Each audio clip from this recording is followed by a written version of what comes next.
विश्व आदिवासी दिवस के मौके पर कटंगी शहर में उमड़ा जनसैलाब। आदिवासी समाज के लोगों ने राष्ट्रपति के नाम एसडीएम को सौंपा ज्ञापन। बालाघाट जिले की कटंगी तहसील में विश्व आदिवासी दिवस की जमकर धूम देखने को मिली। तहसील मुख्यालय में दूरस्थ इलाके से बड़ी संख्या में आदिवासी समुदाय के लोग एकत्रित हुए। यहां पर आदिवासी समुदाय के लोगों ने सबसे पहले एसडीएम मधुवंतराव धुर्वे को राष्ट्रपति के नाम 5 सूत्री मांगों को लेकर ज्ञापन सौंपा। आदिवासी समुदाय ने ज्ञापन के जरिए अभी हाल ही में सुप्रीम कोर्ट की संविधान पीठ के द्वारा एससी और एसटी में क्रीमी लेयर को लेकर लिए गए फैसले का विरोध किया और कोर्ट के इस फैसले को संसद के द्वारा निरस्त करने की मांग रखी। वहीं नई संसद भवन में भारतीय संविधान निर्माता डॉक्टर बाबा साहब भीमराव अंबेडकर और जननायक बिरसा मुंडा की प्रतिमा स्थापित कराने, एससी एसटी वर्ग के महापुरुषों पर अभद्र टिप्पणी करने वालों के विरुद्ध भारतीय न्याय संहिता 2023 की धारा 299, 302 के तहत अपराध पंजीबद्ध करने की मांग रखी। ज्ञापन में भारत के उच्चतम न्यायालय में अनुसूचित जाति और अनुसूचित जनजाति वर्ग के अधिवक्ताओं को कॉलेजियम सिस्टम के तहत वरीयता और विद्वता के आधार पर न्यायमूर्ति के पदों पर नियुक्ति की मांग रखी गई। आदिवासी समुदाय के लोगों ने ऐसे कलेक्टर और अपर कलेक्टर पर भी कार्रवाई करने की मांग रखी जो गैर आदिवासियों यानी पूंजीपतियों से मिलीभगत कर आदिवासियों की बेशकीमती जमीन को कौड़ियों के दाम पर बेचने के लिए मजबूर करते हैं। ज्ञापन सौंपने से पहले नट्टी टोला में पर्यावरण संरक्षण की दृष्टि से पौधारोपण किया गया। तत्पश्चात यहां से पैदल विशाल रैली निकाली गई जिसने एसडीएम कार्यालय पहुंचकर ज्ञापन सौंपा। रैली ज्ञापन सौंपकर नगर भ्रमण के लिए रवाना हुई। वहीं यह रैली सिवनी रोड स्थित कृषि उपज मंडी कार्यालय पहुंचकर मंची कार्यक्रम में तब्दील हुई जहां आदिवासी समाज के कलाकारों ने पारंपरिक नृत्य की प्रस्तुति दी। वहीं वक्ताओं ने सामाजिक विषयों पर अपने विचार रखे। रैली में धरती आबा, बिरसा मुंडा और रानी दुर्गावती की जीवंत झांकी और जगह जगह किया गया पारंपरिक लोक नृत्य जन आकर्षण का प्रमुख केंद्र रहा। कि जब भी हम पे अत्याचार होता है तब ये भीड़ कहां चली जाती है। अगर आपने 23 जुलाई 2024 का हिंदुस्तान टाइम्स का आर्टिकल पढ़ा होगा तो उसमें मध्य प्रदेश की जो सरकार है उसने हमारे एससी एसटी के जो फंड होते हैं वो दूसरे मतों पर उसको ट्रांसफर किया है। ये भीड़ और ये आक्रोश कहां चला जाता है जब हमारे युवा साथियों के उत्थान के लिए जब हमारे सरकार हमें मत देती है और उसी मत को दूसरे मतों में दे देती है। युवा साथियों का आक्रोश तब कहा जाता है जब वो अपने अधिकारों के लिए कुछ नहीं बोलते। आज अगर आप देखेंगे जब भी बजट पास होता है, जब भी सरकार आती है बजट पास करती है और टीवियों पर बैठकर उनके नेता सिर्फ यही बोलते हैं कि हमने आदिवासियों के लिए इतना फंड दिया है, इतने रुपए हमने व्यवस्था की है, हम इसके लिए इनके लिए ये स्कीम चलाएंगे, हम उनको स्वरोजगार देंगे, हम उन्हें शिक्षा प्रदान करेंगे, उनके स्वास्थ्य के लिए काम करेंगे। लेकिन कुछ समय बीत जाने के बाद वही जो राशि होती है वो दूसरे मतों में ट्रांसफर कर दी जाती है और उसको दूसरे मत में उपयोग की जाती है।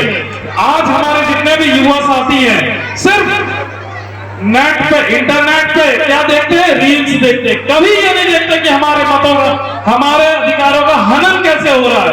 आज हमें उसके लिए जागृत होना पड़ेगा।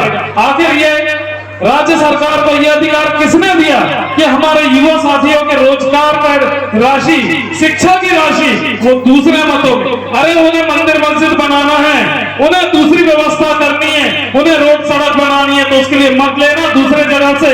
हमारे मन से क्यों उन लोग ये राशि निकाल रहे हैं? ये विफलता राज्य सरकार की नहीं, ये विफलता हमारे समाज की है कि आज हम इसके लिए आवाज तक नहीं उठा पा रहे हैं कि हमारे मत का एक भी रुपए दूसरे मत में आप खर्च नहीं कर सकते। जितना भी मत है सिर्फ हमारे आदिवासी समाज के लिए आप उपयोग करेंगे। क्या है आजकल आदिवासी समाज में एकता रह नहीं गई है, इसलिए इस समाज से क्या है सरकार भी नहीं डरती है। आज हमें आक्रोशित होकर समाज को आंख दिखानी पड़ेगी कि हमारे भी अधिकार है, हमारे अधिकार का आप हनन नहीं कर सकते। अगर आप दूसरे पहलू में जाएंगे तो अभी सर्वोच्च न्यायालय ने एक निर्णय पारित किया है कि जो भी ऊपर बढ़ गए हैं यानी जो क्रीमी लेयर में आ गए हैं अब उनके बच्चों को आरक्षण प्रदान नहीं किया जाएगा। अरे आ गए हैं तो अपनी मेहनत से आए हैं ना, और घर से एक व्यक्ति निकला है, पूरा खानदान थोड़ी निकला है। ये राज्य सरकार और केंद्र सरकार की विफलता है। क्या उनके पास इतने काबिल वकील नहीं थे कि वो सर्वोच्च न्यायालय में हमारे कर सके। ये इनकी साजिश है कि इनको ऐसा वकील दिया जाए जिनकी पैरवी अच्छे से ना कर पाए और इनके शिक्षा का अधिकार, इनको जो आरक्षण में अधिकार मिलता है वो इनसे धीरे धीरे करके छीन लिया जाए। आज हमें जागृत होना पड़ेगा भाइयों। ये नहीं कि यहाँ पर आए, आपने नाच गाना किया, खाए पिए, शाम को पान ठेले में बैठ के 2-4 बातें करेंगे और चले जाएंगे। कब आप लोग अपने अधिकार के लिए जागेंगे? एक तो आप अपना अधिकार इस चीज पे पूछिए कि राज्य सरकार ने हमारी राशि को दूसरे मत में कैसे उपयोग कर रही है। जहां जो डेवलपमेंट करना, जहां जो करना, आप इतने टैक्स तो ले रहे हैं ना हमसे। आज अगर आप गाड़ी भी खरीद रहे हैं तो जीएसटी दे रहे हैं, रोड टैक्स दे रहे हैं, तो जगह जगह पर टोल टैक्स भी तो दे रहे हैं ना। वहां से आप उपयोग करें ना दूसरे मत के लिए। हमारे भाई बहनों के लिए जो आपने मत बनाया था उससे आप दूसरे मतों में राशि क्यों ट्रांसफर कर रहे हैं? और अगर कर रहे हैं तो आज के बाद जब भी बजट पास होगा तो आप टीवी पे या आपके जो अधिकारी हैं वो ये नहीं बोलते सुनने चाहिए कि हमने अपने आदिवासी समाज के लिए इतनी राशि का इंतजाम किया है जिससे हम इनको स्वरोजगार देंगे, शिक्षा देंगे, इनके उत्थान के लिए काम करें। ये बोलना मत कर दीजिए, ये दोगलापन है, इससे बिल्कुल हजम नहीं होगी। और अगर आप लोग आज भी नहीं जागृत नहीं हुए तो जैसे सर्वोच्च न्यायालय ने आपको अच्छा अधिवक्ता प्रदान नहीं किया गया, राज्य शासन दूसरे मतों में आपके राशि का उपयोग कर रही है, एक दिन वो आएगा साथियों कि ना आपके पास स्कीमें रह जाएंगी, ना आरक्षण रह जाएगा, ना आपकी पैरवी करने वाला कोई वकील भी रह जाएगा। तो मैं तो ये कहता हूं कि उठो, जागो और एक साथ चलो। बस इतना ही कहकर मैं अपने 2 शब्द समाप्त करता हूं। कृषि उपज मंडी परिसर में आयोजित मंचीय कार्यक्रम की अध्यक्षता फूल सिंह परथे, अध्यक्ष अखिल भारतीय आदिवासी विकास परिषद ने की। सखाराम इनवाती उपाध्यक्ष और संरक्षक डीएस कुमरे बतौर मुख्य अतिथि शामिल हुए।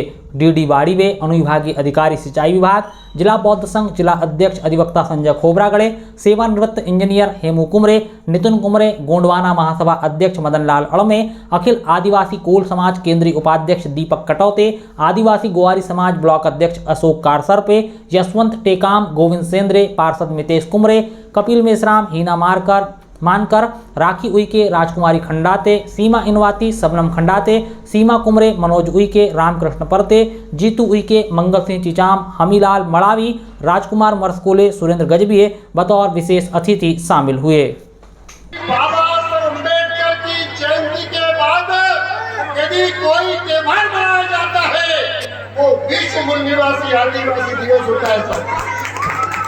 ये कटनी के अंदर नहीं मनाया जा रहा है, ये अमेरिका के अंदर में, इंग्लैंड के अंदर में, थाईलैंड के अंदर में मनाया जा रहा है, ये पाकिस्तान के अंदर में मनाया जा रहा है। ये हम मूल निवासी देश, इस मूल निवासी दिवस के अवसर पर जो लोग यहाँ पर उपस्थित है, मेरा उनसे आह्वान है कि नाचने गाने से समस्या का समाधान नहीं होगा। और अभी मेरी कुछ बच्चियां मैंने देख रहा था, डांस कर रही थी। मैं कार्यक्रम में गया, एक महिला को मैंने देखा, उसके पैर पर काला धागा बंधा था। मैंने उस महिला से पूछा ये काला धागा क्यों बांधे हो? तो बोले किसी ब्राह्मण ने बताया कि काला धागा बांधना। बोले उसके कहने पे मैंने काला धागा बांधी। मैंने तेरे बाल कैसे? बोले काले हैं। मैंने कहा जब तेरे सर पे इतना काला बाल है उससे तरह समस्या का निदान नहीं होगा, तेरी नजर किसी को नहीं लगेगी।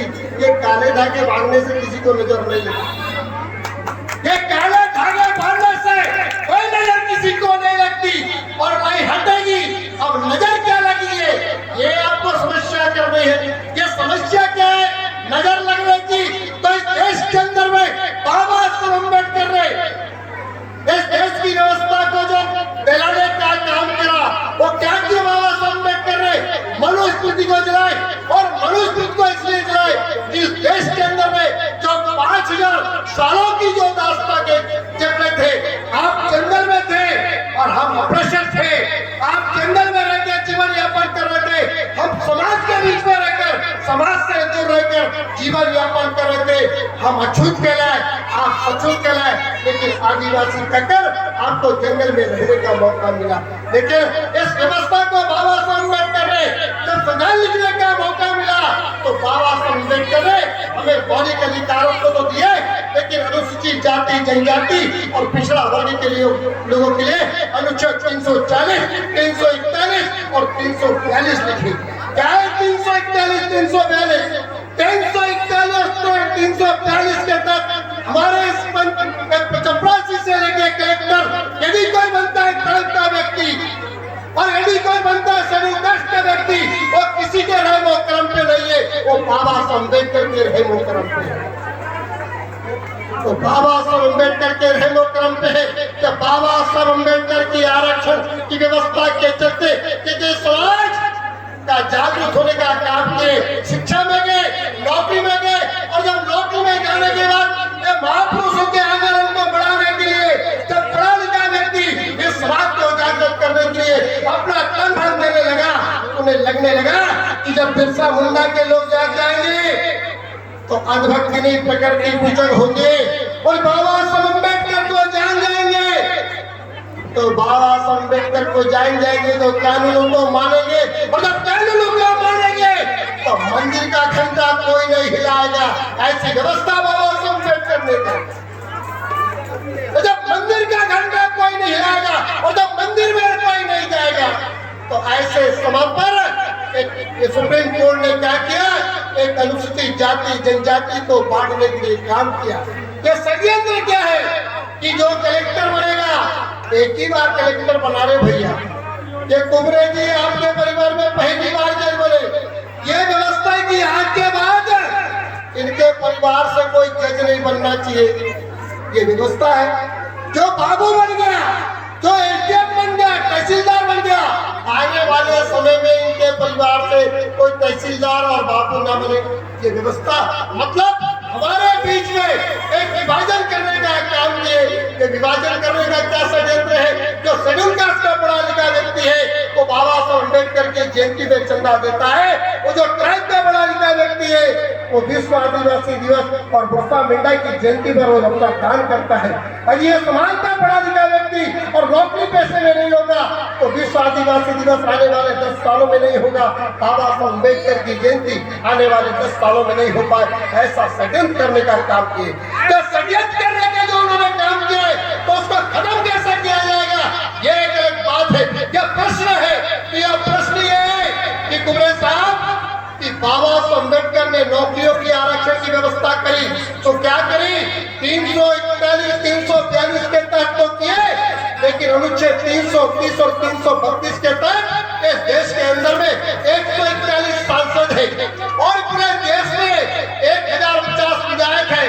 उनसे पूछो, अरे ये आगे एक बार जब विधायक बनता है और विधायक लड़ने में जब विधानसभा का चुनाव लड़ता है तो देखो प्रशांत पिछले बार बता भैया मेरे 3 करोड़ रुपए खर्च हुए, तो जीतने वाले के तो 10 करोड़ रुपए खर्च होंगे।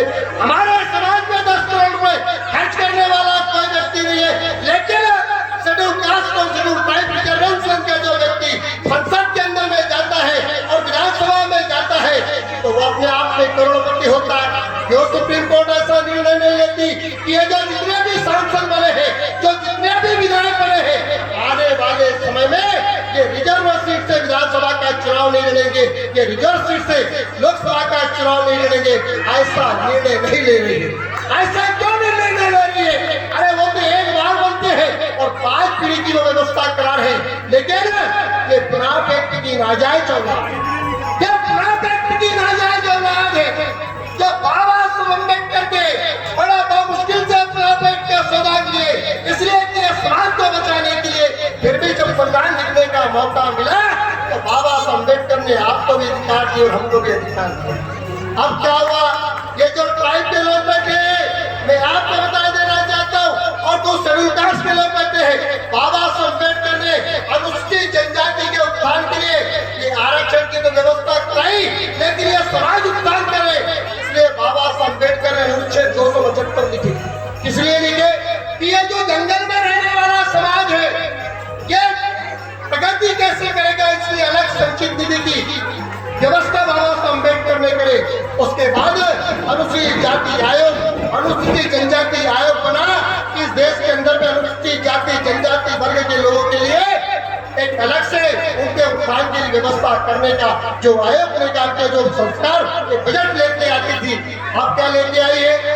अब गाय के चक्कर में 2,256 करोड़ रुपए का बजट गाय के लिए है और तुम्हारे और हमारे लिए मात्र 96 करोड़ का बजट ये सरकार लेके आई है। ऐसी सरकार को और ऐसी सरकार के नुमाइंदों को जो लोग समर्थन करते हैं, जो लोग बनाते हैं, मैं तो आपके बीच से आवाज करता हूँ। जो लोग भारतीय जनता पार्टी के अंदर में यदि सदस्य है उनको समाज के किसी कार्यक्रम में न बुलाओ, मेरा आप लोगों से निवेदन। इसलिए क्योंकि भारतीय जनता पार्टी के अंदर में प्रदेश के अंदर में भारतीय जनता पार्टी है और ये दोनों लोग ये डबल इंजन की जो सरकार है वो हमारा क्या कर रही है, शोषण करने का काम कर रही है साथियों। तो शोषण से बचने के लिए क्या करना पड़ेगा? आने वाले समय में यदि बिरसा मुंडा ने तीर लगा के मारे हैं तो क्रांति करनी पड़ेगी, चाहे क्रांति रंजीत हो तो नाचने गाने वाले बच्चे तो हो, लेकिन मैदान में तलवार भी चमकाने वाले बच्चे पैदा होना चाहिए। तालियां, बहुत बहुत तालियां। ये जो लड़ाई है ये लड़ाई मात्र संवैधानिक होगी, लेकिन जब संवैधानिक लड़ाई यदि SC ST के 330 और 335 के तहत जो विधानसभा और लोकसभा में गए सांसद हमारी आवाज से उठा पाएंगे तो जब हम कलम की क्रांति को करेंगे साथियों, एक खतरनाक आंदोलन भी करना पड़ेगा और जब खतरनाक आंदोलन करना पड़ेगा तो आपको हमको दोनों को भाई को मिलकर लड़ना पड़ेगा। इसलिए मैंने कहा बाबा साहेब एक मुंडा तो बिरसा मुंडा बोलना पड़ेगा। एक बाबा साहेब मुंडा बिरसा मुंडा। हम दोनों भाई जब आपस में मिलेंगे, SC ST के लोग मिलेंगे तो ओबीसी समाज हमारे साथ आएगा साथियों। तो ओबीसी समाज हमारे साथ आएगा तो इस देश के अंदर में जो व्यवस्था कायम होने की जो कगार में है, क्या व्यवस्था है कि गाय को 296 करोड़ रुपए देना, 256 करोड़ रुपए देना, हमको 96 करोड़ रुपए देना, मतलब आदमी से ज्यादा मूल्य गाय का हो गया। आदिवासियों पर अन्याय अत्याचार होता है। ये हिंदू संगठन के लोगों से पूछो, आपके आदिवासी मरता है तो कभी ये आंदोलन करते हैं? यदि आदिवासी मरेगा तो आदिवासी आंदोलन करेगा और SC मरता है तो SC आंदोलन करता है और गाय मरती है तो टपोरी लोग आंदोलन कर रहे हैं। जो अपनी माँ की सेवा नहीं कर पा रहे हैं वो पशुओं की सेवा करने के लिए बात कर रहे हैं।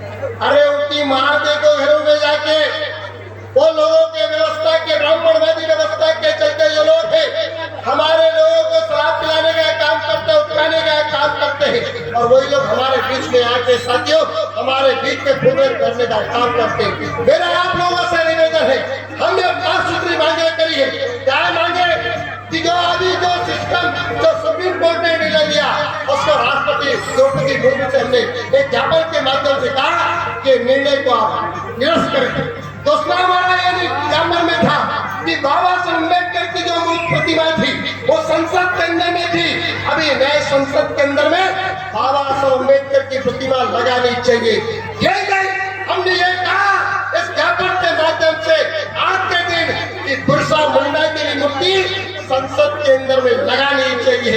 ये ज्ञापन के माध्यम से मैं मांग करेंगे साथियों, ये मांग तो करे हैं और एक हमने कहा कि जो लोग अनुसूचित जाति जनजाति पर जो वर्ग अन्याय अत्याचार करेगा या सवर्ण करेगा या पिछड़ा वर्ग करेगा उनके विरुद्ध में एट्रोसिटी एक्ट की तरह अपराध तो पंजीबद्ध होगा, लेकिन उसको अजमानत बनाया जाए और जो लोग हम पे अन्याय अत्याचार करते हैं और हमारे महापुरुषों में टिप्पणी करते हैं उन पे अपराध तो पंजीबद्ध करें। लेकिन सरकार जैसे यूपी के अंदर में मुसलमानों के घरों में बुलडोजर चलाती है, हम भी चाहते हैं गुंडे और मवालियों के घरों में भी बुलडोजर चलाने का काम केंद्र सरकार और प्रदेश सरकार निर्णय ले कि अनुसूचित जाति जनजाति के जो महापुरुष है उनका अपमान करने वालों को, उनके विरोध में बात बोलने वालों के घरों को बुलडोजर से कुचला जाए और एट्रोसिटी एक्ट के तहत उस पर अपराध पंजीबद्ध किया जाए। ये नहीं, हमारी 5 जो मांग है वो ये मांग है कि जो लोग आज इस शहर के अंदर में बहुत सारे धंधा सेठ है, पूरे देश के अंदर में धंधा सेठ है, क्या कि इस देश के अंदर में जो खनिज संपदा है, बहुमूल्य जो जमीन है वो आदिवासी की जमीन को कलेक्टर की अनुमति से कलेक्टर से साथ में मिलकर खैर आदिवासी जो खरीद रहा है, ऐसे कलेक्टर जो लोग गलत तरीके से अनुज्ञप्ति दे रहे हैं, ऐसे कलेक्टर और अपर कलेक्टर के विरुद्ध अपराध पंजीबद्ध किया जाए, ये हमारी पांचवी मांग थी। हमने 5 मांगों के साथ एक ज्ञापन सौंपा है। हम आप लोगों से